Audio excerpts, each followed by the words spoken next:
Hello बच्चों, आज हम लोग क्लास 6 में चैप्टर 10 पढ़ेंगे होम साइंस में। तो चलिए हम लोग होम साइंस का चैप्टर 10 शुरू करते हैं। क्या है चैप्टर 10 का नाम? पाक कला। तो पाक कला क्या होती है? तो देखिए बच्चों, पाक कला क्या होता है? जो किचन में तरह तरह के पकवान बनाए जाते हैं उसी को पाक कला कहा जाता है। ठीक है, तरह तरह के डिश लोग किचन में बनाते हैं, तो वो जो डिश होती है वही पाक कला कहलाती है। तो चलिए ये चैप्टर हम लोग शुरू करते हैं। राधा की माँ राधा एवं उसकी सहेलियों को खाना पकाने का खेल खेलते हुए देख रही थी। उन्होंने देखा कि उसने उनके खाना बनाने का सामान और बर्तन इधर उधर बिखरे पड़े हैं। तब माँ ने समझाया कि यदि तुम लोग ऐसे काम करोगी तो मेहनत के साथ साथ समय की भी बर्बादी होगी। तब तुम्हें अच्छा भी नहीं लगेगा और ना ही खाना बनाने का आनंद ही ले सकोगी। आओ मैं तुम्हें बताती हूँ कि रसोई घर की व्यवस्था कैसे करते हैं। तो क्या कहती है राधा की माँ? क्या कहती है? राधा और उनकी सहेलियों को खाना पकाने का खेल खेलते हुए देख रही थी। तो उसने बताया कि वो देखी कि किचन में सारा सामान इधर उधर फैला हुआ है और उसी में बच्चियां काम कर रही हैं। तो उसकी माँ उसको समझाने लगी और कहती है कि इस तरह से काम करोगी तो परेशान हो जाओगी और काम करने में मन नहीं लगेगा। तो रसोई घर की व्यवस्था कैसे करें, आइए देखते हैं। पाकशाला क्या है? पाकशाला क्या है देखा जाए, वह स्थान जहाँ खाना और नाश्ता बनाया जाता है, ठीक है, उसे पाकशाला या रसोई घर कहते हैं। हमने क्या बताया आपको कि पाक कला क्या होती है? तो भोजन बनाने की जो कला होती है, ठीक है, बहुत तरह तरह के जो लोग डिश बनाते हैं वो होती है पाक कला। और पाकशाला क्या होता है? तो जहाँ पर रसोई घर के सामान बनते हैं, नाश्ता खाना ये सब जहाँ बनता है उसको पाकशाला कहा जाता है। जैसे आप विद्यालय में क्या करते हैं, पढ़ाई करते हैं तो उसको पाठशाला कहते हैं ना। वैसे ही पाकशाला होता है जहाँ पर भोजन तैयार किया जाता है। तो अब इसके बाद खाना बनाने के लिए किए जाने वाले महत्वपूर्ण कार्य निम्नलिखित हैं। क्या क्या काम है? बाजार से वस्तुओं को लाना, सामग्री एकत्र करना और भोजन बनाने की तैयारी करना, भोजन पकाना, भोजन परोसना, ये सारे काम हैं। बाजार से आवश्यक खाद्य सामग्री को लेकर उन्हें एक जगह एकत्र किया जाता है। यानी बाजार से जब हम सामान लाते हैं तो ऐसे इधर उधर किचन में नहीं फेंक देते हैं, बल्कि क्या करते हैं, एक निश्चित स्थान पर उसको धो करके रखते हैं। खाना बनाने से पूर्व उसको भोजन पकाने हेतु तैयार किया जाता है। यानी भोजन पकाना या फिर सब्जी काटना ये सब तैयारी की जाती है ना, फिर उसे पकाया जाता है। जब भोजन पूरा तैयार हो जाता है तो फिर उसको परोसने की तैयारी की जाती है। सबके आगे आगे भोजन परोसते हैं, रखते हैं। रसोई के प्रबंध, रसोई के प्रबंध क्या हैं? तो रसोई घर घर का सबसे महत्वपूर्ण स्थान होता है और रसोई घर के आकार की आवश्यकता घर के सदस्यों की संख्या पर भी निर्भर करती है। रसोई घर का चुनाव हम अपने घर के सदस्यों के अनुसार करते हैं। तो क्या है रसोई घर के प्रकार, यानी इसमें क्या बता रहा है, प्रबंध क्या है कि रसोई घर में जितने ज़्यादा लोग होंगे उसके अनुसार रसोई घर का प्रबंध होगा। यानी रसोई घर का जब हम चुनाव करते हैं, घर बनाते हैं, तो हम अपने सदस्यों के अनुसार करते हैं। अगर कम सदस्य हैं तो छोटा ही काम चल सकता है, लेकिन यदि सदस्य ज़्यादा हैं तो रसोई घर बड़ा होना चाहिए। रसोई घर के प्रकार दो प्रकार के होते हैं। रसोई घर दो प्रकार के होते हैं, भारतीय शैली और विदेशी शैली। ठीक है, तो भारतीय शैली क्या होता है? ये शैली भारतीय घरों के अनुसार होती है। यानी जो इंडियन शैली होती है, जो हमारे भारत में लोग जो परंपराएं निभाते हैं भोजन करने के, भोजन परोसने के, तो वो शैली क्या होती है? भारतीय शैली कहलाती है। ये अत्यंत प्राचीन शैली है। जहाँ पर भोजन पकाने की व्यवस्था प्रायः ज़मीन पर ही की जाती है। तो भारतीय शैली में क्या होता है, भोजन ज़मीन पर ही पकाया जाता है। परिवार के सभी सदस्य ज़मीन पर बैठकर भोजन करते हैं। तो और खाना प्रायः मिट्टी के चूल्हे और अंगीठी पर पकाया जाता है। खाना बनाने वाली महिला ज़मीन पर बैठकर भोजन बनाती है। तो ये क्या हो गया, भारतीय शैली। भारतीय शैली में नीचे बैठ करके और चूल्हे पर खाना बनता है और लोग नीचे ही बैठ करके खाते हैं। इसके बाद है विदेशी शैली। विदेशी शैली देखिए कि ये भोजन पकाने की आधुनिक शैली मानी जाती है और इसमें प्राय भोजन खड़े होकर पकाया जाता है। भोजन पकाने के लिए गैस चूल्हे का प्रयोग किया जाता है। ज़मीन से ऊपर चबूतरे पर रखा जाता है। इसमें खाद्य सामग्री एवं प्रयोग में आने वाले बर्तनों को अलमारी या रैक में व्यवस्थित ढंग से रखा जाता है। तो ये चित्र के माध्यम से आप लोग देख रहे हैं, आज के ज़माने को देखते हुए ज़्यादातर अब भारतीय शैली का प्रयोग नहीं रह गया है, जबकि ज़्यादातर अब लोग विदेशी शैली का प्रयोग कर रहे हैं। जगह जगह हर घरों में ये रसोई घर बनाए गए हैं अच्छी तरह से। इसके बाद है रसोई घर की व्यवस्था के लिए महत्वपूर्ण तथ्य। देखते हैं क्या क्या बहुत ही महत्वपूर्ण है रसोई घर के लिए। तो रसोई घर आकार में ना बहुत छोटा हो ना ही ज़्यादा बड़ा होना चाहिए। रसोई घर में प्रकाश का उचित प्रबंध होना चाहिए। रसोई घर में शुद्ध हवा के आने जाने की समुचित व्यवस्था होनी चाहिए। ठीक है बच्चों, तो क्या है कि ना रसोई घर बहुत बड़ा हो ना बहुत छोटा हो, ठीक है, और ऐसा हो ताकि हवा आने जाने में आसानी हो। ठीक है, या कुछ भी हम रसोई घर में बना रहे हैं या छौंक रहे हैं तो उसकी खुशबू निकल जाए बाहर। ठीक है, उसका जो भी महक है वो बाहर निकल जाए। ये नहीं हो कि किचन में ही गूंज रहा है, ऐसा नहीं होना चाहिए। तो हवा क्या होता है, पास होनी चाहिए। ऐसा रसोई घर होना चाहिए कि उससे हवा पास होती रहे। पानी की व्यवस्था सही होनी चाहिए। खाद्य सामग्री ऐसे जगह रखी जानी चाहिए जहाँ खाना बनाने वाला आसानी से प्राप्त कर सके। फिर चिमनी की पर्याप्त व्यवस्था होनी चाहिए। उसके बाद रसोई घर साफ सुथरा कीटाणु रहित होना चाहिए, क्योंकि वो खाने वाला सामान वहाँ बनता है, इसलिए साफ सफाई का विशेष ध्यान देना चाहिए। फिर रसोई घर में खाद्य सामग्री रखने वाले बर्तन ढककर होने चाहिए, ढक्कनदार होने चाहिए। जो भी रसोई घर में हम खाद्य सामग्री रखते हैं, जिसमें बर्तन जो भी बनाते हैं, वो बर्तन जो है वो ढक्कनदार होनी चाहिए। कूड़ेदान की व्यवस्था भी होनी चाहिए। इसके बाद ईंधन के बारे में हम लोग पढ़ेंगे।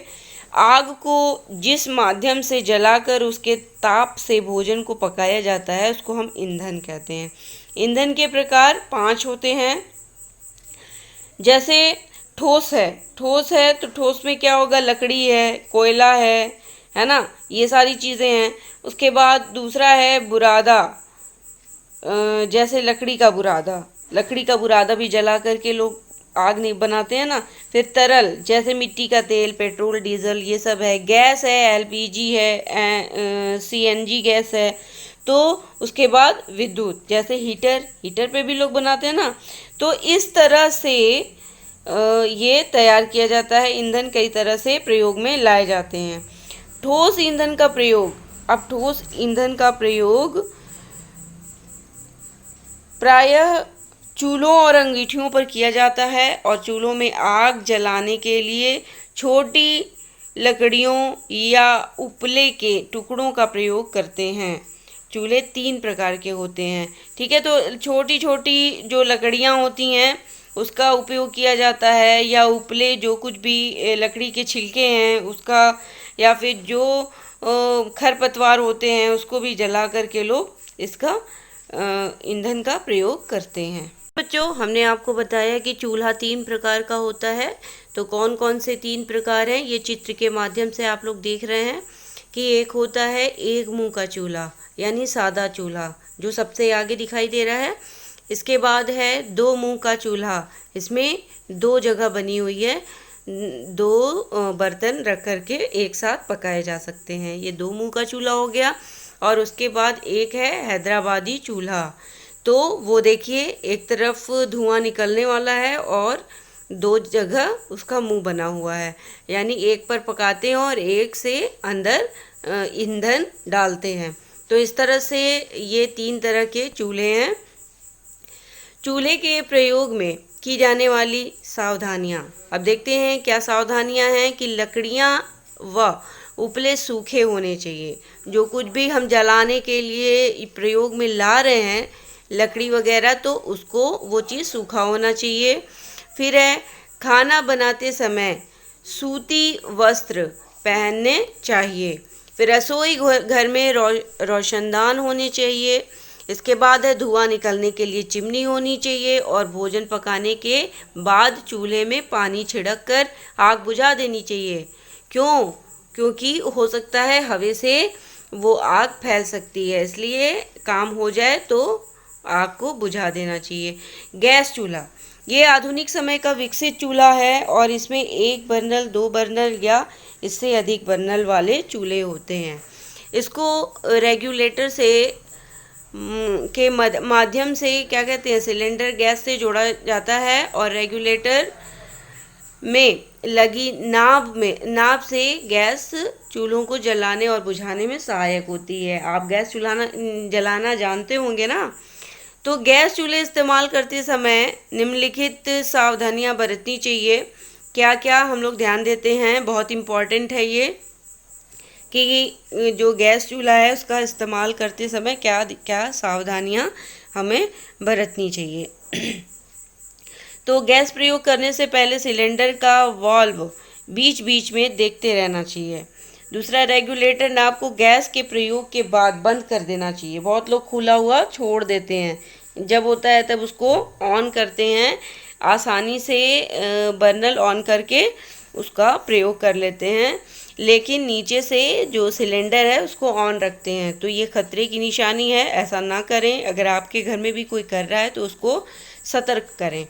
गैस की जो रबड़ पाइप है, नाब या बर्नर है, वो ख़राब होने पर तुरंत बदलवा देनी चाहिए। गैस के फैल जाने पर माचिस या लाइटर तुरंत नहीं जलाना चाहिए। कभी ऐसा होता है गैस लीक करता है और पूरे किचन में गैस भर जाता है, उस कंडीशन में कभी गैस नहीं जलाना चाहिए और नहीं माचिस का प्रयोग करना चाहिए। तो जब गैस निकल जाए किचन से तब आप इसका प्रयोग कर सकते हैं। फिर स्टोव क्या होता है, तरल ईंधन का प्रयोग करता है। स्टोव आप लोग देखे होंगे, उसमें भी बर्नर लगा होता है और तेल के माध्यम से जलता है।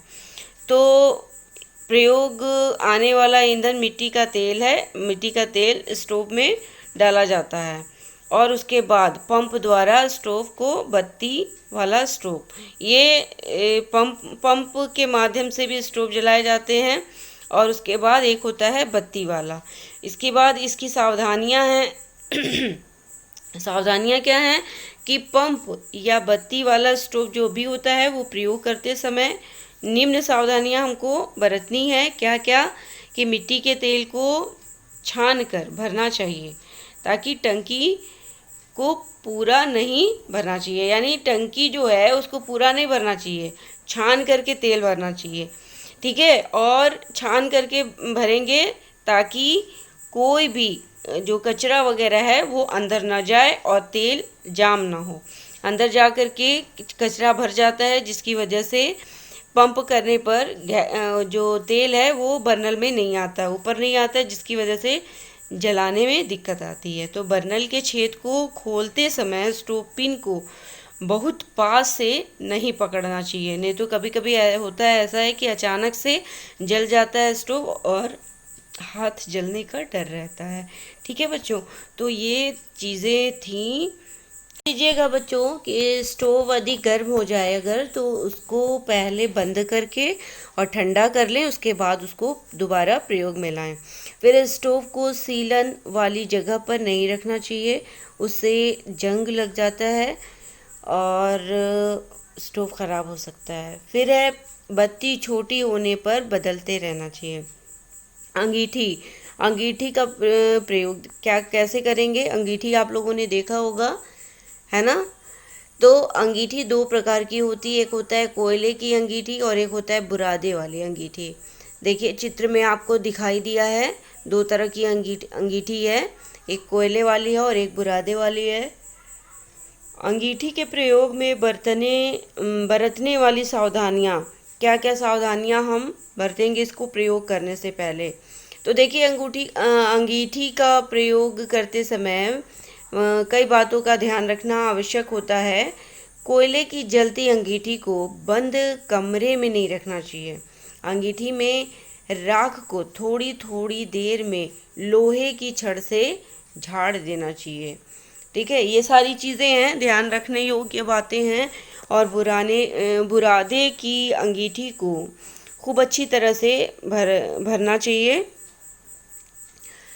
जिससे बुरादा खाना पकाते समय ढीला होकर जल्दी नीचे ना गिरे। ठीक है, ये सारी भी चीज़ें हैं। और खाना पकाने के बाद अंगीठी की आग को अच्छी तरह से बुझा देना चाहिए। उसके बाद हीटर है। हीटर भी आपका एक ईंधन है भोजन पकाने के लिए। तो हीटर और टोस्टर ये हैं जो विद्युत ईंधन से चलाने वाले यंत्र हैं। इसको विद्युत द्वारा चलाया जाता है, यानी बिजली द्वारा ये चलाया जाता है। और हीटर का जो प्लग लगाने और स्विच ऑन करने के बाद एलिमेंट लाल हो जाता है। जैसे ही उसको ऑन करते हैं ना, तो एलिमेंट जो होता है, एलिमेंट मीन्स जो तार होता है, हीटर के जो तार लगे होते हैं ना, जब हीटर लगाते हैं तो लाल हो जाता है। वो उससे पता चलता है कि हाँ हीटर में कनेक्शन आ गया है, इस वजह से वो लाल हो जाता है। तो उसी को कहते हैं एलिमेंट। तो वो लाल हो जाता है। फिर इसकी सावधानियाँ क्या हैं, हीटर को जलाने से पहले हमें क्या क्या बातें ध्यान में रखना है। तो गीले हाथ से हीटर न जलाएं। ठीक है, यानी गीले हाथों से हीटर और प्लग को नहीं छूना चाहिए। क्यों? क्योंकि उससे करंट मारने का डर रहता है, कभी कभी झटका दे देता है। तो हीटर पर पहले बर्तन रख देना चाहिए, उसके बाद ही स्विच ऑन करना चाहिए। हीटर पर पहले बर्तन रख देना चाहिए, ठीक है, उसके बाद स्विच को ऑन करना चाहिए। हीटर का तार कटा नहीं होना चाहिए। ध्यान दीजिएगा बच्चों कि हीटर का जो तार है वो कहीं से भी कटा नहीं होना चाहिए, वरना वो लाइट मारने लगेगा, यानी कि जो करंट है वो लगने लगेगा, हीटर में आने लगेगा। तो खाना बनाने के बाद स्विच ऑफ करके ही बर्तन उतारना चाहिए। तो स्विच ऑन करने के बाद बर्तन रखने के बाद स्विच को ऑन किया जाएगा और बर्तन उतारने से पहले स्विच को ऑफ कर दिया जाएगा। उसके बाद बर्तन उतार सकते हैं। तो ये सारी चीज़ें हैं जो ध्यान में रखने योग्य बातें हैं। उसके बाद है ईंधन खर्च करने का तरीका। ईंधन खर्च करने का तरीका क्या है कि ईंधन का हमारे जो दैनिक जीवन में बहुत ही ज़्यादा महत्व होता है और ये नितांत आवश्यक भी है कि ईंधन को व्यर्थ नष्ट न करें, क्योंकि ईंधन की बचत के साथ साथ समय धन की भी बचत संभव है, होती ही है।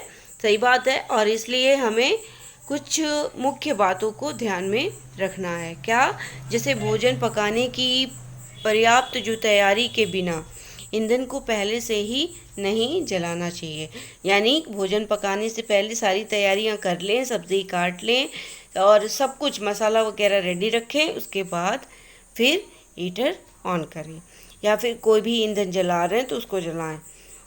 दो मुंह के चूल्हे का प्रयोग करने से एक ही समय में दो वस्तुओं को तैयार करना चाहिए।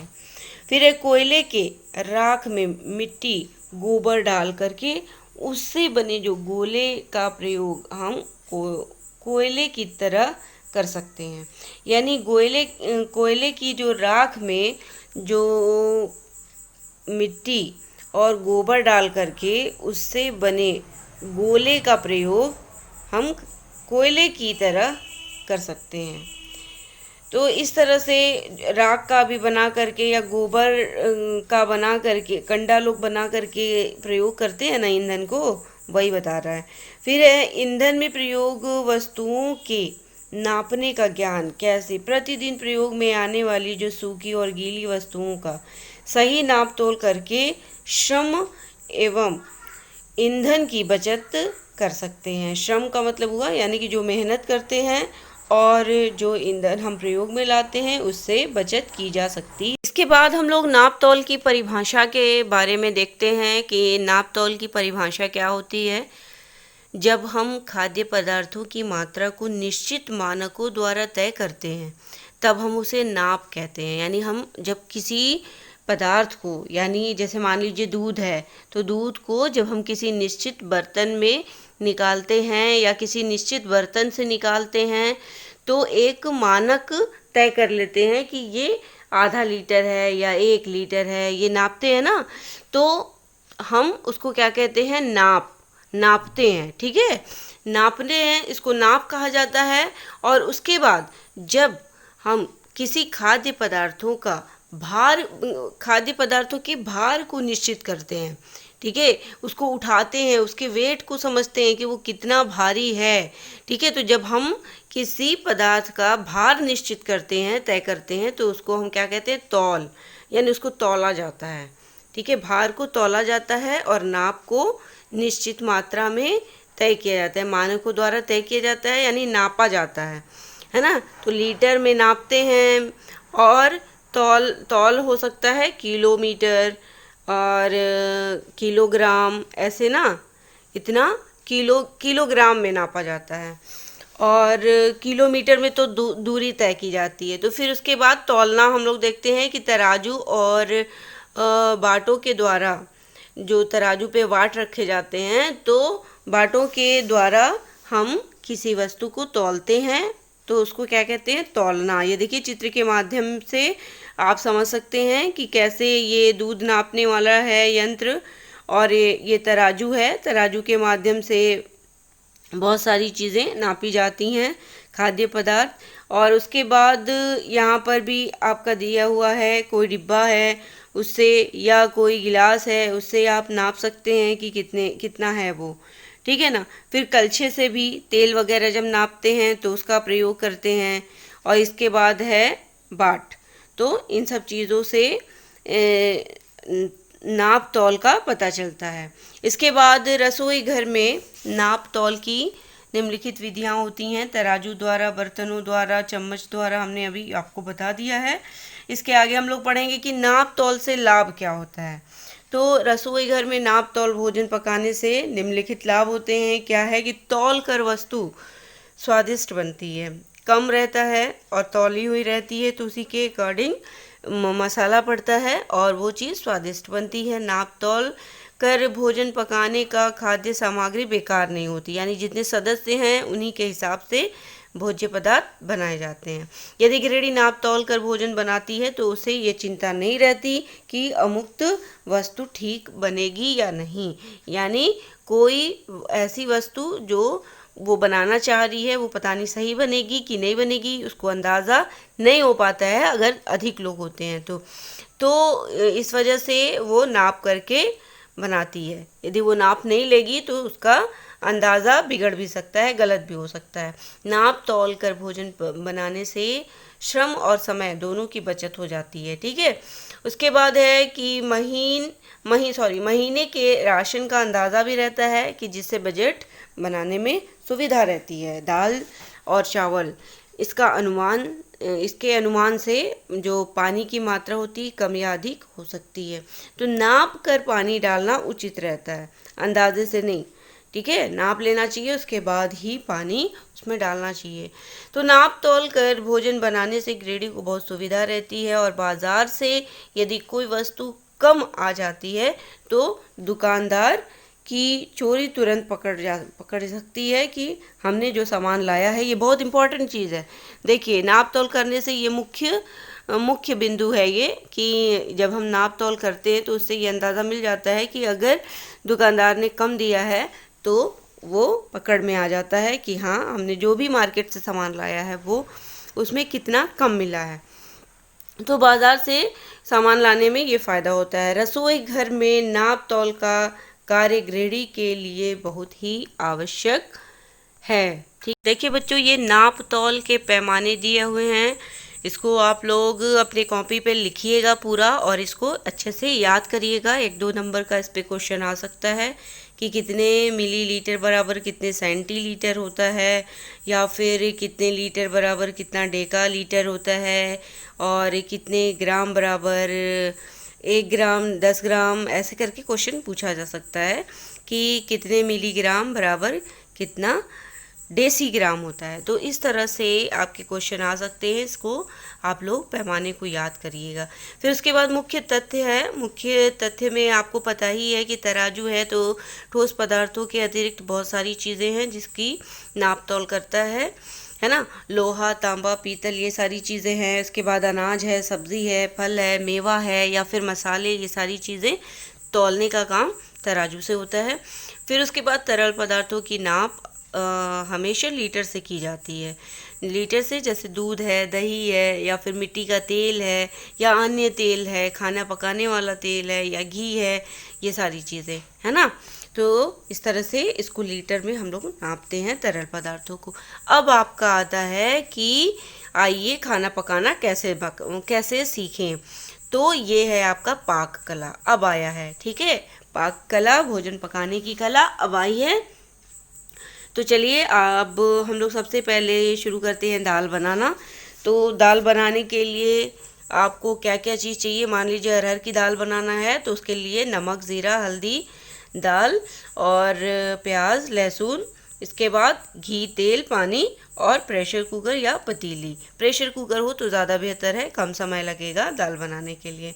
तो आप जानते ही हैं कि दाल को अच्छी तरह से साफ़ कर लें और उसके बाद उसको बर्तन में धो करके डालें और उसके बाद पानी, हल्दी, नमक डाल करके उस पर आग पर रखें। दाल पक गई है तो क्या करते हैं, जलाने के लिए उसको जानने के लिए क्या करते हैं, 2-3 दालों को उंगली से दबा करके चेक करते हैं। अगर गल गई है तो ठीक है, नहीं गली है तो फिर से उसको चढ़ा देते हैं।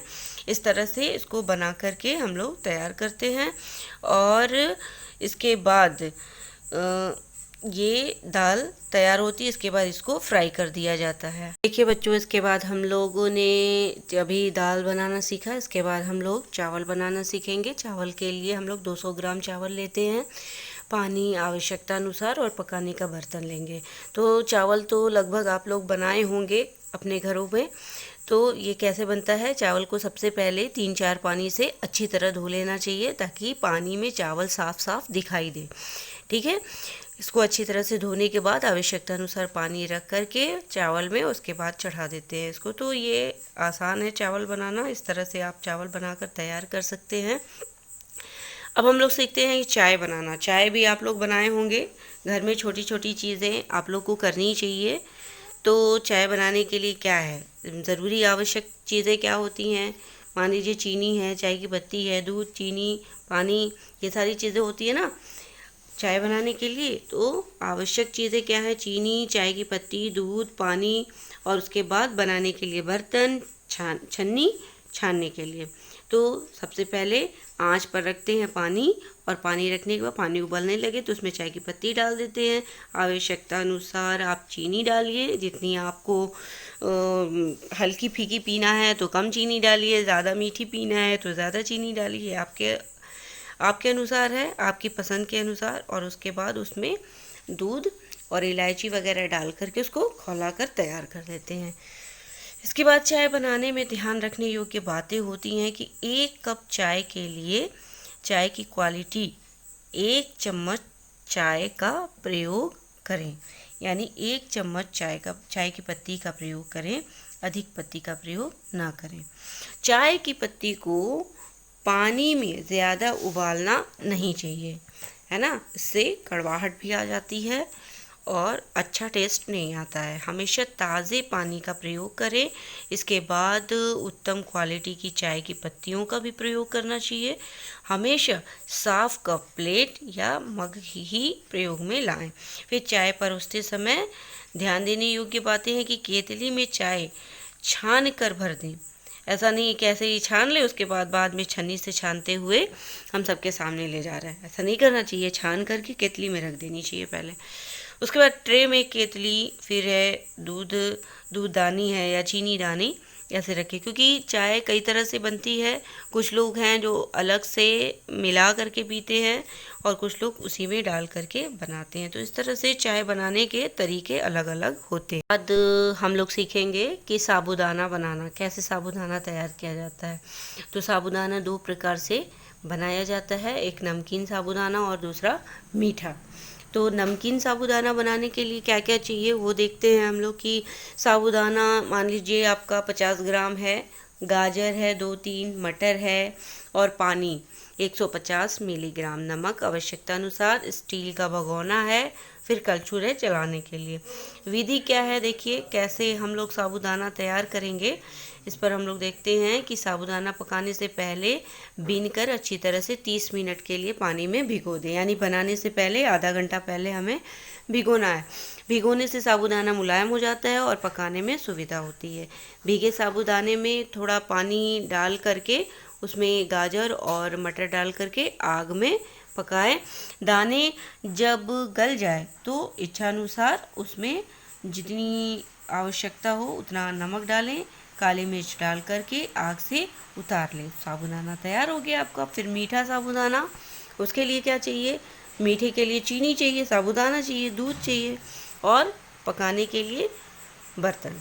तो इसका प्रयोग हम लोग कैसे करेंगे, कैसे बनाएंगे मीठा वाला? तो सबसे पहले तो आधा घंटा पहले पानी में भिगो देंगे उसको भी गलने के लिए। इसके बाद थोड़ा पानी डाल करके आग पर पकाएंगे और कुछ देर तक उसमें इसमें कुछ देर के बाद दूध डाल देंगे और इसको खीर की तरह पकाया जाता है। जब खूब ज़्यादा गल जाए साबूदाना, मीठा साबूदाना पकाते समय कलछुल से बराबर चलाते रहना चाहिए, नहीं तो क्या होता है भगोने में चिपकने लगता है। और पक जाने के बाद इसमें चीनी मिलाते हैं और 5 मिनट के बाद आग से उतार देते हैं। अपने आवश्यकता अनुसार आप मेवा भी डाल सकते हैं। तो इस तरह से तैयार होता है आपका मीठा साबूदाना।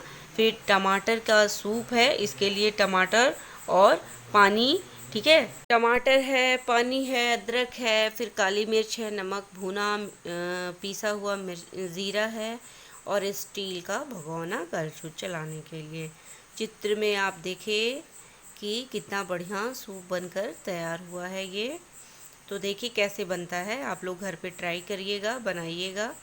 विधि क्या है बनाने की टमाटर का सूप की? टमाटर धोने के बाद छोटे छोटे टुकड़ों में काट लेते हैं और स्टील के भगोने में डाल करके इतना पानी डालें कि टुकड़ा जो है वो डूब जाए और उसको आग पर रख दें। फिर अदरक है या पीसी काली मिर्च है, नमक डाल करके पकाएं।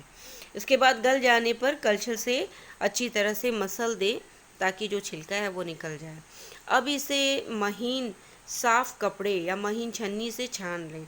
टमाटर का बीज और जो छिलका है वो अलग हो जाएगा और भुना ज़ीरा डाल के गर्मा गर्म परोसें। इस तरह से टोमेटो सूप तैयार है।